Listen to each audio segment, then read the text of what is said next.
প্রিয় দর্শক, আসসালামু আলাইকুম। আজকে আমি আপনাদেরকে একটা চমৎকার জায়গা নিয়ে আসবো। এই জায়গাটা সম্পর্কে হয়তোবা চট্টগ্রাম এবং চট্টগ্রামের বাইরে অনেকেরই অজানা। 2020 সালের 16 ডিসেম্বর প্রথম চালু হয় বাংলাদেশের নৌবাহিনী নিয়ন্ত্রিত এই মেরিটাইম মিউজিয়ামটি। তবে জাদুঘরটি এখনও অনেক দর্শনার্থীর কাছে অজানা রয়ে গিয়েছে। জাদুঘর সংশ্লিষ্টরা বলেছে, এটি চালু হওয়ার সময় দেশ জুড়ে বৈশ্বিক করোনা মহামারী চলছিল। এই কারণে মানুষের কাছে খুব একটা জানাজানি হয়নি জাদুঘর সম্পর্কে। এখন পরিস্থিতি স্বাভাবিক হয় কিছু দর্শনার্থী আসছে। দেখে মনে হচ্ছে বেশিরভাগই এখানে শিক্ষার্থী বা ফ্যামিলি নিয়ে ঘুরতে আসে।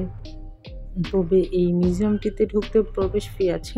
জাদুঘরের প্রবেশের টিকিটের দাম নির্ধারণ করা হয়েছে 10 টাকা এবং মিউজিয়াম সহ ভিতরে প্রবেশ করতে গেলে এর মূল্য নির্ধারণ করা হয়েছে 50 টাকা।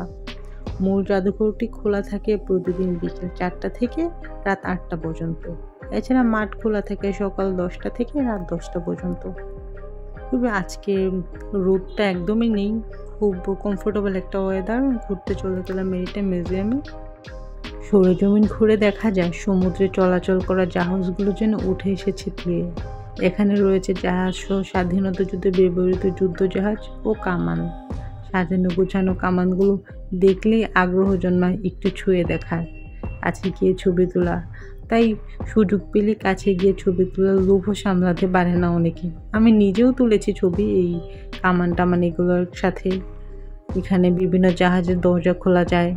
এটা যেমন আরেকটা ক্ষেপণাস্ত্রের মনে হয় গুলি টাইপের কিছু একটা। যদিও জাদুঘর সংশ্লিষ্ট কর্মকর্তাদের দাবি আগের চেয়ে বেড়েছে দর্শনার্থীর সংখ্যা। প্রতিদিনই গড়ে 100 থেকে 150 জনেরও বেশি দর্শনার্থী আসে এখানে।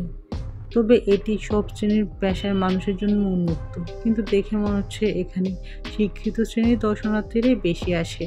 এখানে দেখা ও শেখার অনেক কিছু আছে, সবারই দেখা ও জানার প্রয়োজন, তাই এটি সবার জন্য উন্মুক্ত।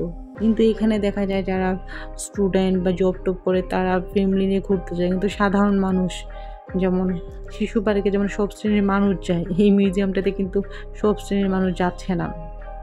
এখানে নির্দিষ্ট একটা শিক্ষিত শ্রেণী যাচ্ছে। এখানে এই ঘুরলে এটাই বোঝা যায় আর কি। তবে এটা একটা ছোট্ট জাহাজটা যখন বর্ষাকাল থাকে তখন নিচে পানি থাকে, তখন মনে হয় যে পানিতেই ভাসছে। তবে এই মিউজিয়ামটাতে কিন্তু ভিডিও করা নিষেধ। নৌ ইতিহাস নিয়ে তৈরি মেরিটাইম জাদুঘরটিতে প্রবেশ করতেই একটি বড় মাঠ রয়েছে। এই মাঠে রয়েছে ব্রিটিশ শাসনামল থেকে শুরু করে বর্তমান সময়ে আধুনিক নানান নৌযান, কামান ও গোলা বারুদ।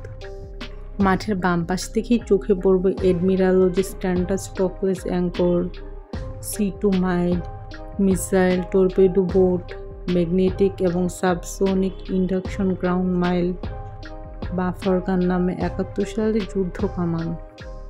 মাঠের দক্ষিণ পাশে রয়েছে 3 তলা বিশিষ্ট একটি ভবন। এই ভবনে প্রবেশ করতেই চোখে পড়বে বাংলাদেশের মানচিত্র। এর পাশেই শোভা পাচ্ছে সামুদ্রিক প্রাণী শিল্পকর্ম ও চিত্র, যেগুলোর পাশে দাঁড়িয়ে ছবি তুলছে দর্শনার্থীরা। ভবনের 2য় তলায় উঠতেই মুক্তিযুদ্ধে অংশগ্রহণ ও ব্রিটিশ শাসনামলে বাণিজ্য করতে আসা বাংলাদেশের সামুদ্রিক অংশীদারগণের লোগো।